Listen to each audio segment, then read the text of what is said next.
այս սուտասան տափակներ մնացել եք ձեր խոսույթի տակ 300,000 ադրբեջանցի 300,000 ադրբեջանցի հիմա էլ գնում եք այն սկզբունքով որ никогда не останавливайся позорься до конца շարունակեք մարդիկ մեկը արդեն հասկացել են որ դեբիլություններ եք խոսում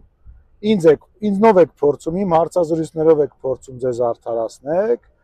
որ ես ասել եմ որ գալու է մի օր երբ որ անվտանգ կլինի բոլորն էլ պետք է իրենց հարևանների հետ ապրեն դա եք բանանում շարքում խոսքս էլ կեսից կտրում եք Աստված իմ ինչքան տափակ եք դուք էտում եք դուք այդքան փող տալիս ինչքան դուք հայ ժողովրդին չեք ճանաչում շարունակեք 300,000 ադրբեջանցու սուտ թեման ստախոս կալուգացու եւ իր թիմի խաչն է լինելու դուք քաղաքական կարիերա չեք ունենալու այդ խոսույթի նաեւ պատճառով մնալու եք այդ խոսույթի տակ արդեն մնացել եք